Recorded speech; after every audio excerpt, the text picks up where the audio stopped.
São Paulo, 2019. Uma jovem religiosa desaparece a caminho da igreja.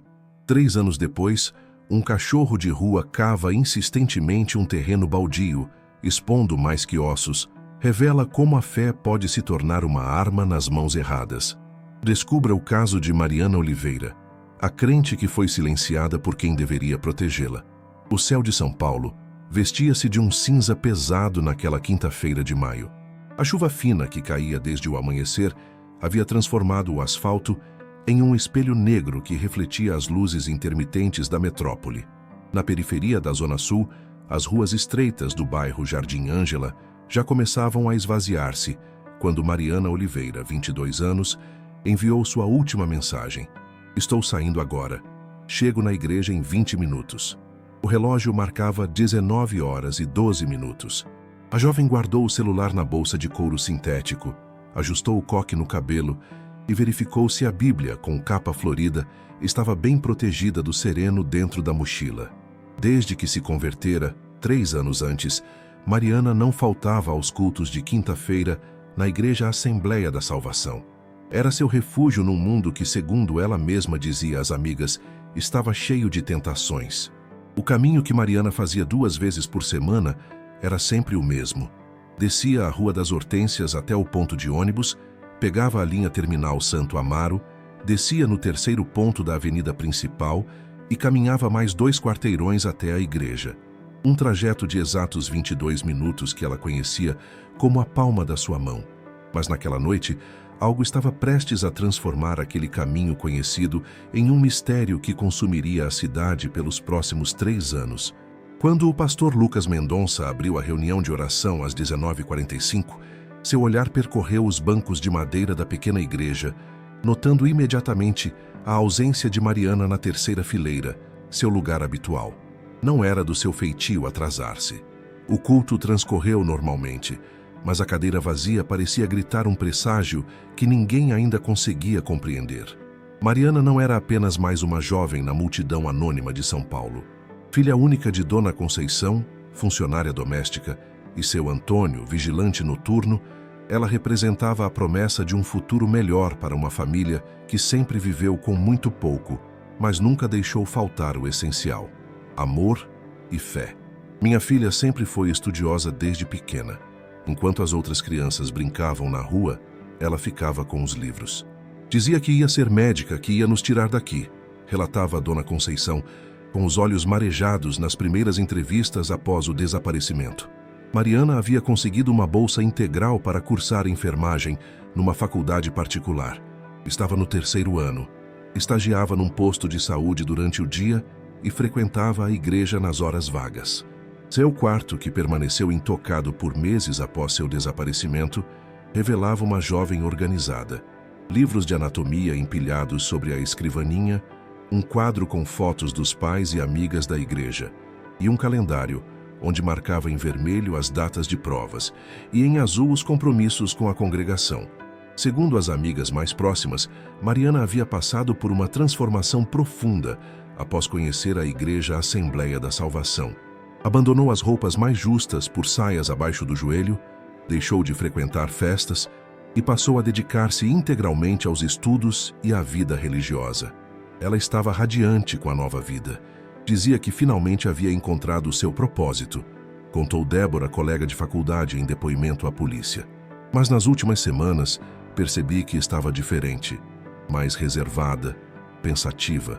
Quando perguntei se estava tudo bem, ela desconversou dizendo que eram apenas preocupações com as provas. O que ninguém sabia é que Mariana carregava um segredo que mais tarde se tornaria peça fundamental no quebra-cabeça de seu desaparecimento. Um segredo que ela havia confiado apenas a uma pessoa, o pastor Lucas Mendonça. Mas antes que esse segredo viesse à tona, São Paulo seria palco de uma busca desesperada por uma jovem que parecia ter sido engolida pela noite chuvosa daquela quinta-feira de maio. Às 22h30 daquela quinta-feira, o celular de Dona Conceição tocou. Era o pastor Lucas perguntando se Mariana havia retornado para casa, já que ela não comparecera ao culto. O coração da mãe apertou-se instantaneamente. Mariana nunca chegava depois das 22 horas, muito menos sem avisar. As próximas horas foram de ligações desesperadas para o celular que só caía na caixa postal, mensagens não respondidas e uma crescente sensação de que algo terrível havia acontecido. Às 23h45, seu Antônio, que havia saído mais cedo do trabalho após o telefonema da esposa, chegou à delegacia do bairro para registrar o desaparecimento. O policial me olhou como se eu estivesse exagerando. Disse que precisava esperar 24 horas, que jovens somem o tempo todo, relatou posteriormente. Mas ele não conhecia minha filha. Mariana não era de sumir. Mariana não era de quebrar promessas. Na manhã seguinte, a bolsa de Mariana foi encontrada por um catador de recicláveis, próximo ao ponto de ônibus onde ela costumava embarcar. A Bíblia com capa florida ainda estava lá dentro, junto com seus documentos e o celular com a bateria removida. Não havia sinais de roubo. O pouco dinheiro que ela carregava ainda estava na carteira. Câmeras de segurança de um mercadinho próximo ao ponto de ônibus registraram Mariana, esperando sozinha por volta das 19h20. Às 19h27, um carro escuro, possivelmente um Fiat Siena preto, parou brevemente. A imagem de baixa qualidade não permitia ver se Mariana entrou voluntariamente no veículo ou se foi forçada. Após isso, não havia mais nenhum registro visual da jovem. A última pessoa a ver Mariana com vida foi Dona Josefa, uma senhora que vendia pastéis próximo ao ponto de ônibus. Ela estava como sempre, toda arrumadinha com aquela saia comprida. Acenou para mim como fazia toda a quinta. Depois vi quando um carro escuro parou. Achei que fosse carona de alguém da igreja, sabe? Nunca imaginei. Seu depoimento foi interrompido por soluços. O que aconteceu nos minutos seguintes transformou-se no início de uma angustiante busca que mobilizaria não apenas a família e a igreja, mas toda a comunidade do Jardim Ângela. Uma busca que, apesar de intensiva, parecia sempre esbarrar em um muro de silêncio. E enquanto cartazes com o rosto sorridente de Mariana começavam a cobrir postes e muros de São Paulo, alguém, em algum lugar, guardava um segredo que explicaria por que uma jovem de fé havia desaparecido a caminho de seu santuário. Nas semanas que se seguiram ao desaparecimento de Mariana, o Jardim Ângela viveu uma mobilização sem precedentes. Membros da Igreja Assembleia da Salvação, liderados pelo pastor Lucas, organizaram grupos de busca que percorriam as ruas distribuindo panfletos com a foto da jovem. Estudantes da faculdade onde ela cursava a enfermagem promoveram vigílias e caminhadas exigindo respostas. A mídia local, inicialmente tímida na cobertura, passou a dar destaque ao caso após uma passeata que reuniu mais de 2.000 pessoas na avenida principal. "Cadê Mariana?" perguntavam os cartazes erguidos por mãos anônimas que se solidarizavam com a dor de Dona Conceição e seu Antônio. No início, achamos que poderia ser um sequestro, mas nunca houve pedido de resgate, explicou o delegado Maurício Ribeiro, responsável pelo caso. Investigamos ex-namorados, colegas de faculdade, pacientes do posto de saúde onde ela estagiava. Nada indicava qualquer inimizade ou problema. A polícia rastreou o carro visto nas imagens de segurança. Existiam 237 Fiat Siena pretos registrados naquela região de São Paulo. Cada proprietário foi investigado, mas nenhuma conexão com Mariana foi estabelecida. O celular da jovem, encontrado em sua bolsa, não forneceu pistas significativas. As últimas mensagens eram triviais, combinando horários com colegas de estágio e confirmando sua presença no culto. Enquanto isso, na casa simples onde Mariana cresceu, seus pais viviam entre a esperança e o desespero. Dona Conceição havia transformado a sala em uma espécie de QG de buscas, com mapas da região, listas de contatos e uma grande foto da filha cercada por velas sempre acesas. "Meu marido adoeceu, não dorme, mal come. Eu me mantenho em pé por ele e pela certeza de que vou encontrar minha menina", dizia ela aos repórteres que ocasionalmente apareciam para atualizar a história. O pastor Lucas tornou-se presença constante na casa da família, oferecendo apoio espiritual e coordenando os esforços de busca entre os fiéis. Sua igreja realizava cultos especiais, pedindo o retorno de Mariana, e seu nome era o primeiro a ser mencionado em todas as orações. Mas à medida que os dias se transformavam em semanas e as semanas em meses, o fervor inicial das buscas começou a arrefecer. Os telefonemas para a linha especial criada pela polícia tornaram-se menos frequentes. Os panfletos nos postes desbotados pela chuva e pelo sol começaram a ser substituídos por outros rostos, outras histórias, outras tragédias da grande cidade. Apenas os mais próximos mantinham a chama da busca acesa. E, entre eles, ninguém parecia mais determinado que o pastor Lucas, cujos sermões sempre incluíam menções à jovem desaparecida, como se sua ausência fosse uma ferida aberta na comunidade que ele liderava. O que ninguém poderia imaginar é que por trás daquele aparente zelo pastoral escondia-se um homem atormentado por algo muito mais complexo que a preocupação com uma ovelha perdida de seu rebanho. 6 meses após o desaparecimento de Mariana, os primeiros rumores começaram a circular pelos corredores da Igreja Assembleia da Salvação. Comentários velados, conversas interrompidas quando alguém se aproximava, olhares desconfiados direcionados ao púlpito, onde o pastor Lucas pregava com fervor inabalável. Tudo começou quando Lídia, uma jovem de 19 anos que frequentava os mesmos círculos que Mariana, confidenciou a algumas amigas que a desaparecida havia mencionado aconselhamentos especiais com o pastor, encontros particulares sempre após o expediente na igreja, quando todos já haviam partido. Ela dizia que estava passando por provações e que apenas o pastor Lucas poderia ajudá-la a encontrar o caminho, relatou Lídia em um depoimento posterior à polícia. Na época, não vi nada de estranho. Era comum o pastor aconselhar os jovens, mas agora me pergunto o que acontecia realmente naquelas sessões. Outras peças do quebra-cabeça começaram a emergir. A tesoureira da igreja, em conversa informal com membros do conselho, mencionou doações substanciais, feitas por Mariana nos meses que antecederam seu desaparecimento. Valores incompatíveis com a renda modesta de uma estudante bolsista que trabalhava como estagiária. Ela doava quase metade do que ganhava. Quando questionei se não era muito, ela respondeu que era seu dízimo especial, algo entre ela e Deus, recordou a tesoureira. Na faculdade, professores notaram que Mariana, antes exemplar, começou a faltar a algumas aulas. Suas notas, sempre excelentes, sofreram uma queda brusca nas últimas avaliações antes de seu desaparecimento. A supervisora do estágio relatou episódios em que a encontrou chorando no banheiro do posto de saúde. Enquanto isso, investigadores descobriram que o pastor Lucas, antes de fundar a Igreja Assembleia da Salvação 5 anos atrás, havia liderado congregações em outras 3 cidades do interior de São Paulo, sempre se mudando após períodos relativamente curtos. Em uma dessas cidades, Tatuí, uma jovem frequentadora de sua igreja, havia denunciado assédio, mas posteriormente retirou a queixa alegando confusão espiritual.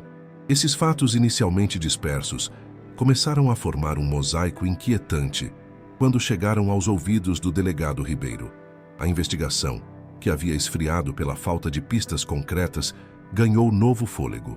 O pastor, que até então era visto como peça-chave nos esforços de busca, passou a ser observado com maior atenção. Lucas Mendonça, por sua vez, mantinha a postura de líder espiritual devotado. Seus sermões sobre provações divinas e tentações do mundo moderno ganharam tons mais dramáticos. A congregação, em sua maioria, permanecia fiel ao carisma do homem que prometia salvação em um mundo de pecados. Mas a confiança começou a rachar quando Rebeca, a esposa do pastor, deixou a casa pastoral abruptamente, levando apenas uma mala. Os rumores diziam que ela havia partido após uma violenta discussão cujo teor nunca foi revelado.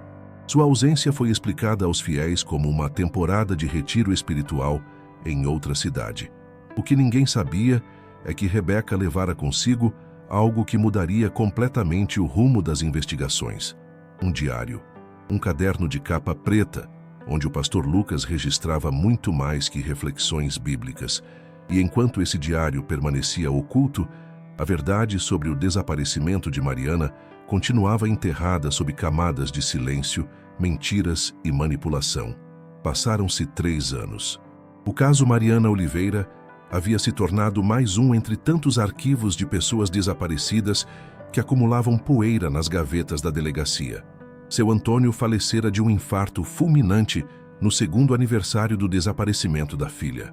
Dona Conceição, agora uma senhora de cabelos completamente brancos, ainda acendia velas todas as noites diante da foto da filha, mas já não organizava buscas nem dava entrevistas.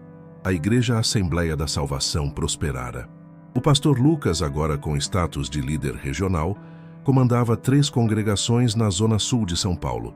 Seu programa de rádio, Vozes da Salvação, era transmitido diariamente para milhares de ouvintes.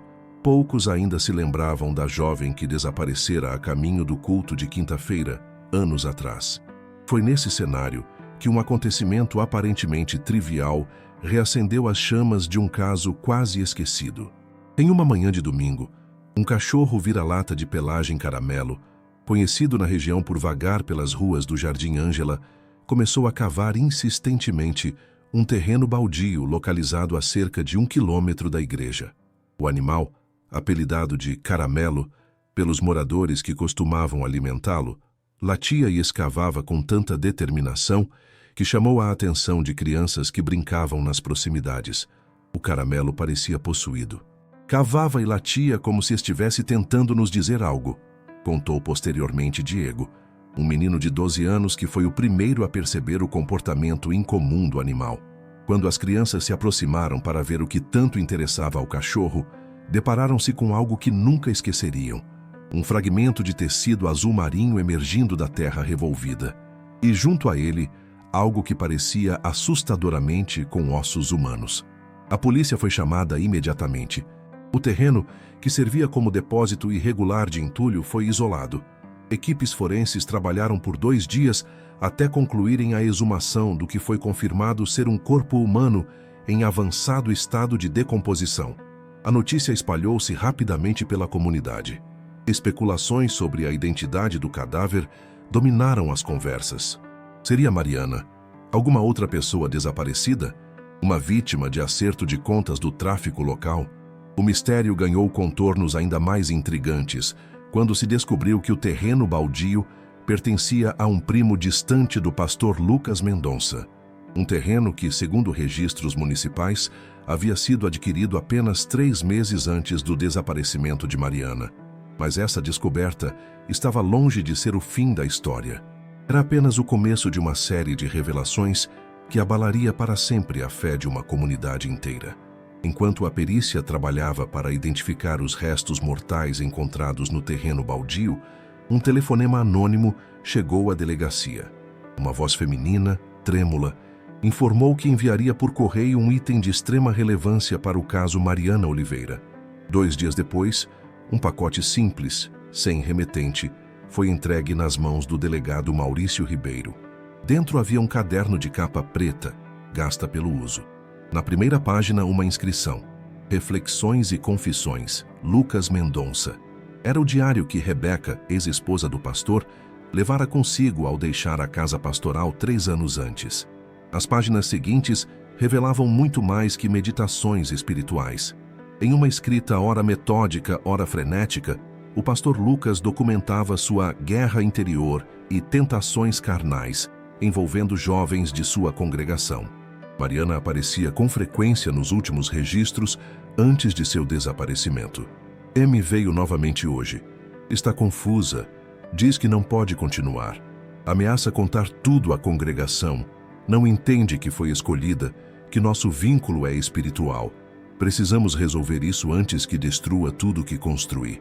O último registro sobre ela, datado do dia de seu desaparecimento, continha apenas uma frase enigmática: Hoje encerro este capítulo. Que Deus me perdoe. Confrontado com o diário e as evidências do terreno, o pastor Lucas foi chamado para depor. Sua postura, antes inabalável, começou a desmoronar quando os investigadores revelaram detalhes que apenas o autor do diário poderia conhecer.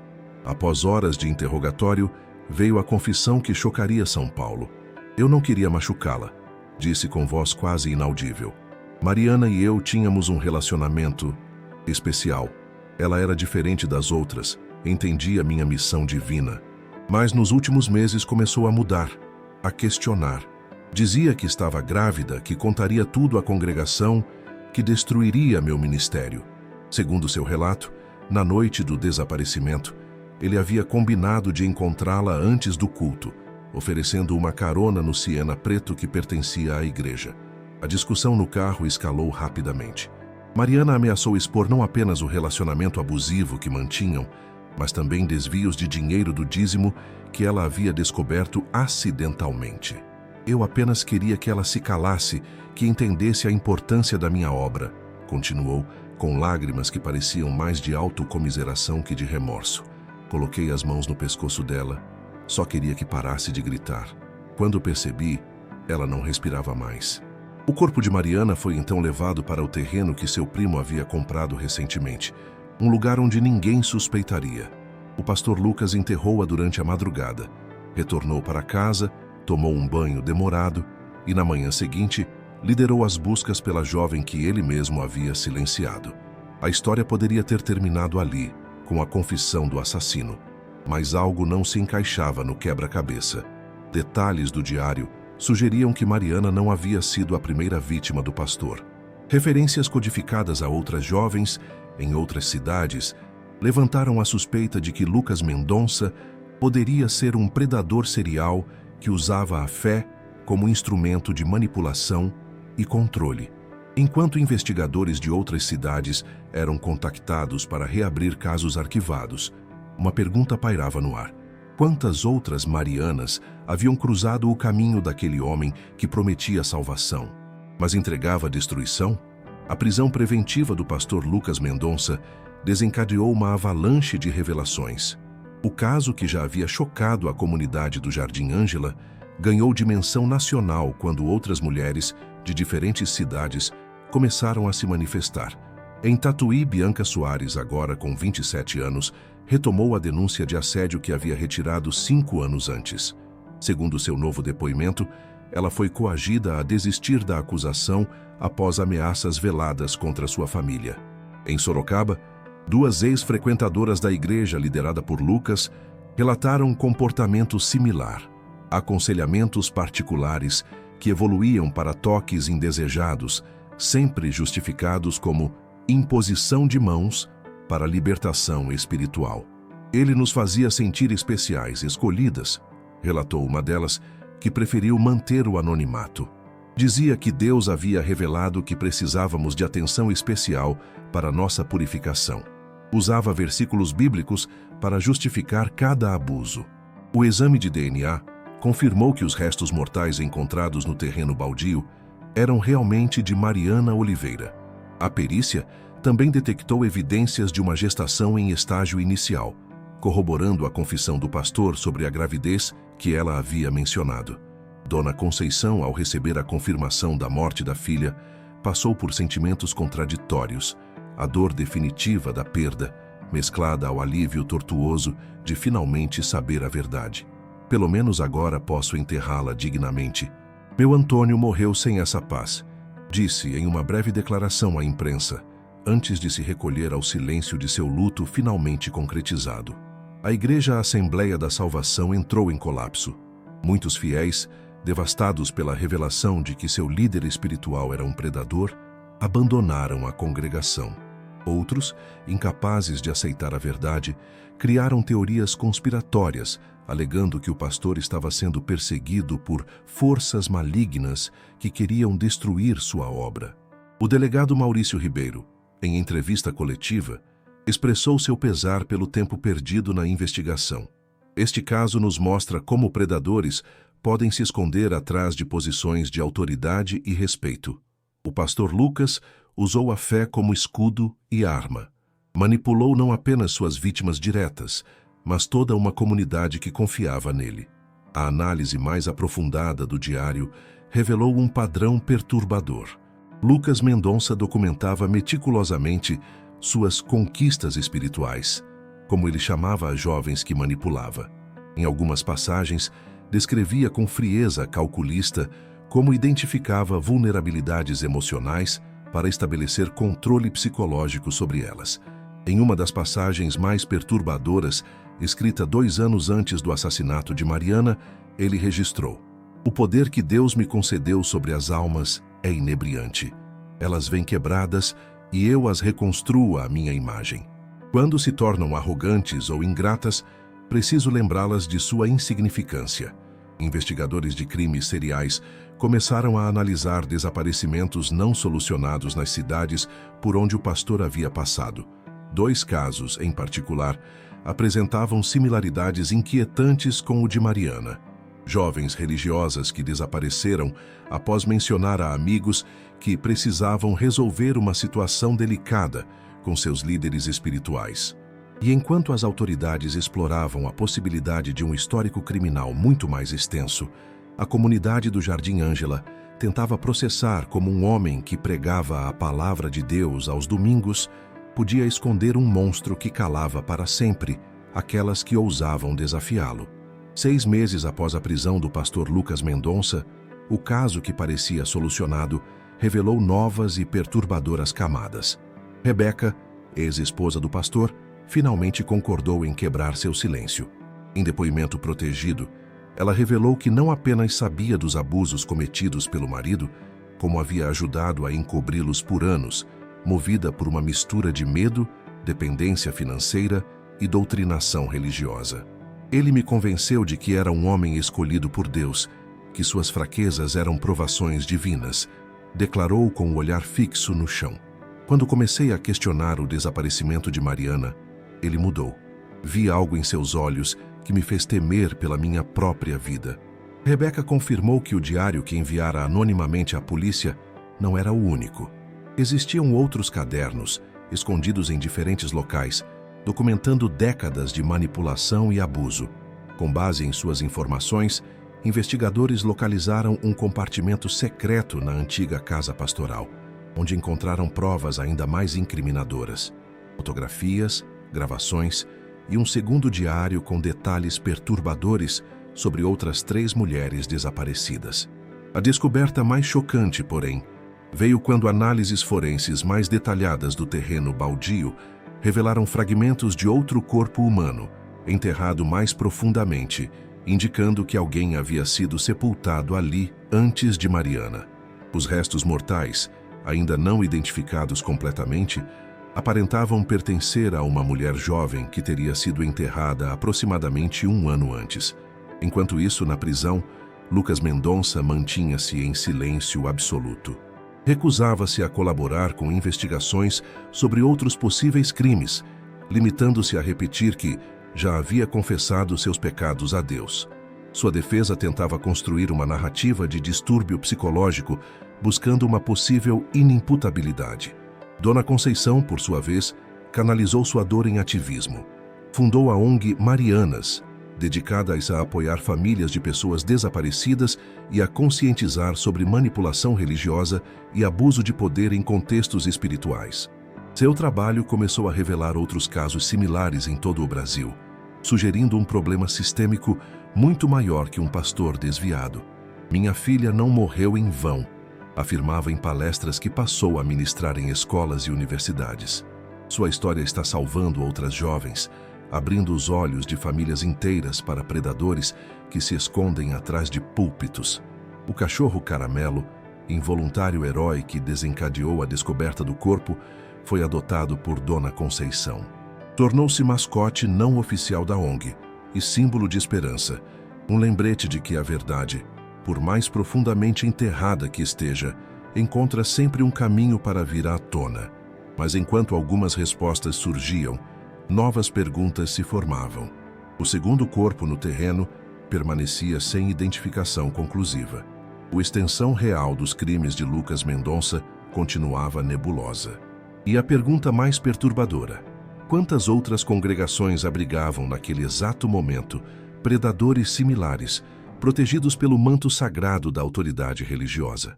A história de Mariana, que começou como um desaparecimento trágico, transformou-se em um alerta sobre como a fé, quando pervertida por mãos erradas, pode se tornar a mais perigosa das armas. 5 anos após o desaparecimento de Mariana Oliveira, o julgamento de Lucas Mendonça finalmente chegou ao fim. Condenado a 32 anos de prisão pelo assassinato da jovem e por outros crimes relacionados a abuso de vulnerável e apropriação indébita, o ex-pastor ouviu a sentença sem demonstrar emoção. Seu olhar, antes carismático e acolhedor, havia se transformado em uma máscara vazia. O segundo corpo encontrado no terreno foi identificado como pertencente a Gabriela Santos, 20 anos, desaparecida 14 meses antes de Mariana. Ex-membro da mesma igreja, ela havia sumido após mencionar a amigos que precisava resolver uma situação delicada com o pastor. Na época, seu desaparecimento foi tratado como fuga voluntária, hipótese reforçada por mensagens enviadas de seu celular dias depois, informando que havia encontrado um novo caminho longe da cidade. Mensagens que, agora se sabia, haviam sido enviadas pelo próprio Lucas.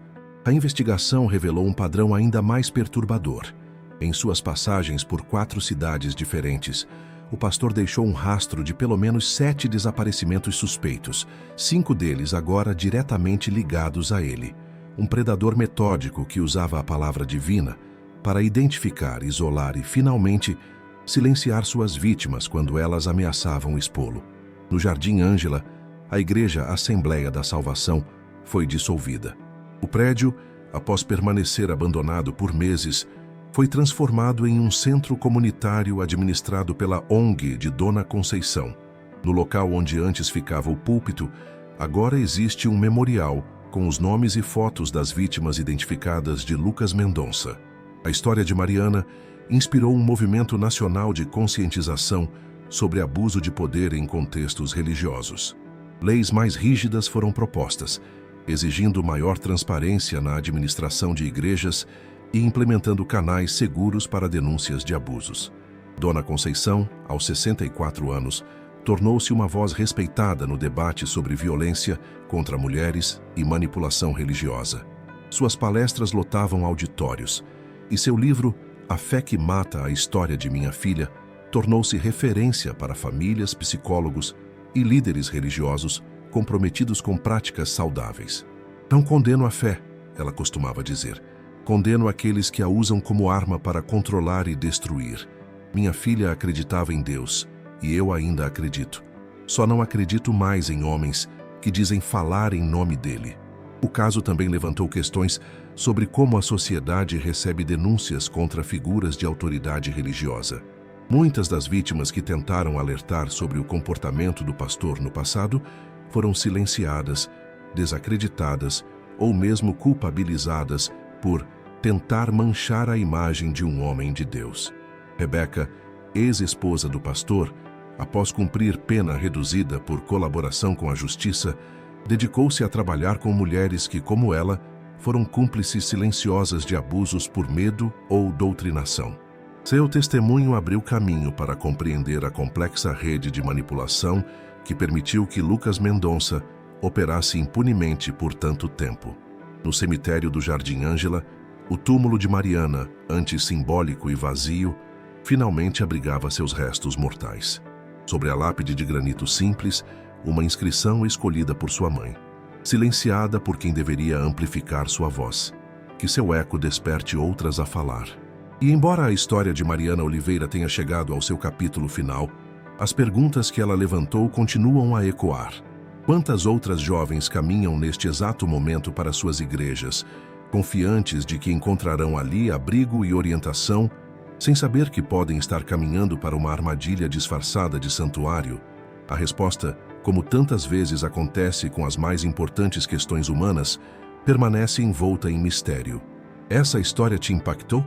Deixe nos comentários qual momento te chocou mais e se você conhece casos semelhantes de abuso de poder em contextos religiosos. Ative o sininho para receber mais histórias de mistérios reais.